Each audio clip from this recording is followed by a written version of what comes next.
Hey guys, you probably guessed we're talking about rosemary today, more specifically little rosemary cuttings and how to take the cuttings and how to get them to root. So I've got about 4-week-old babies here. Not sure if you can see them, but they do have roots. So I had really high success rate.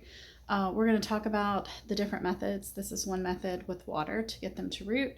And let's head outside. I want to show you the setup I've got for these babies. We're going to transplant them as well.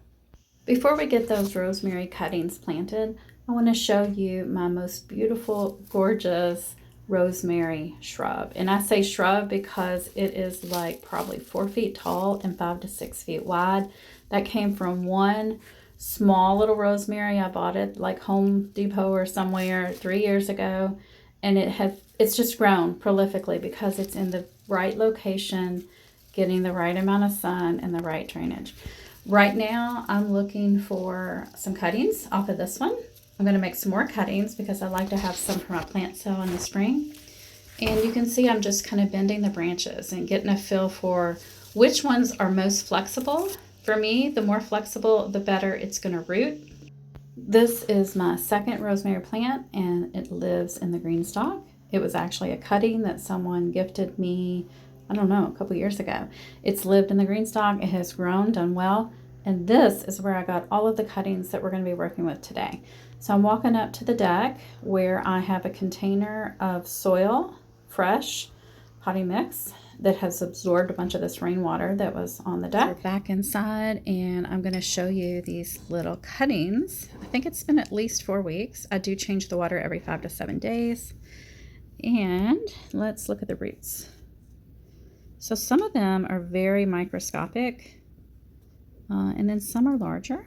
Let's look at this one. So it's got like this one long main root there. See, it's flexible. And let's look at some smaller ones. Here's a really tiny one. Can you see that? So when I took these cuttings, they were really flexible little cuttings that I took from the green stalk rosemary. And I plucked off about, I would say, 4 inches of the leaves, of the rosemary leaves. And I just put them into water and just use kitchen water to make it easy on me. I like to do everything as easy as possible. And they rooted. So I would say I had about 90% success with roots growing from these little cuttings. I did throw away maybe 1 or 2 that just kind of turned black. And I think this one is going to be an example here of one that's probably not going to root at this point. But I'm going to look at it really carefully. I'm going to put on my glasses and really look. I don't think this one will root, but it's possible. I may not give up on it just yet. Let's see. So we've got 1, 2. This one also rooted. 3. This one rooted. 4. Yes. This one has a teeny weeny, so there's 5. And this one 6. This one does not have roots yet, but I'll put it in the maybe. Maybe it will. This one definitely does. Look at that. It's really cool. Now this, interestingly, was one of the thicker cuttings, and I didn't suspect or expect that it would root, but it sure did. Look at that. And this one's doesn't have as much give in the stem. It was thicker and a darker stem when I cut it. All of these were real light colored, fresh, new, tender growth. So I'm really pleased that this one actually did. That's good information to know for the future. This one rooted. This one rooted. And this one, I don't see anything, but we'll put that in the maybe for later. Put it back in the water. This one did. Some teeny weeny little baby roots. And this one did. So we have a huge pile here of cuttings. And what we're going to do is we are going to just put some little holes in through here and then tuck those little babies in there. And then come spring, we are going to have a bunch of rosemary plants. So if you guys have been following along, you know I want to move as soon as possible, but it's taken a lot longer than I thought. But I am still collecting plants that I would like to take with us.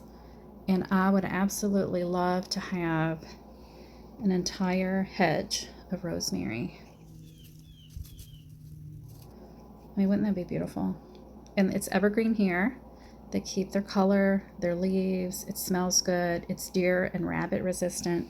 The deer hate rosemary. And then if you think about rosemary from another way, in that it's so medicinal for us. You can use it for cleaning. You can use it for hair, body products. You can use it for medicinal. And then you can also eat it. You can use culinary uses for rosemary. In fact, I am going to make some rosemary infused olive oil probably one day this week, because you saw that I have a ton of beautiful rosemary outside. And we are zone 7, and I think it's a nice little zone for rosemary. I've been really pleased. Of course, it can be finicky, just like lavender. Made these here in some more water to see if they will develop roots. And then I ended up with 12 that had rooted. They're so cute now. They look like just little baby rosemary plants, and that's what they are. They have roots. They're in some nice moist soil. What I'll probably do is make some kind of just loose covering over here with like a plastic bag, just for, I don't know, 3, 4, 5, 6 days. Make sure I keep this moist and don't let it dry out until it kind of takes off and gets its root system going. So, you know, if we weren't having such finicky winter weather right now, I could probably just keep this outside in my little greenhouse, probably for the next little bit of time. I'll just see how it goes, but I'll probably keep it in the garage where I have my overwintering peppers. So that's it, guys. This is basically how to propagate rosemary with water from cuttings. If you didn't want to do that long method, because it takes about 3 to 4 weeks to get roots with the water, you could do this method where you just have some really, really damp, moist soil. Take your rosemary cuttings, put them into the soil, keep it very moist, keep some type of tenting over your rosemary container, and wait for it to develop roots that way. But for me, this method works out better. If you have a different way to propagate rosemary, comment below, share with us, let us know, and I will talk to you guys soon. Bye.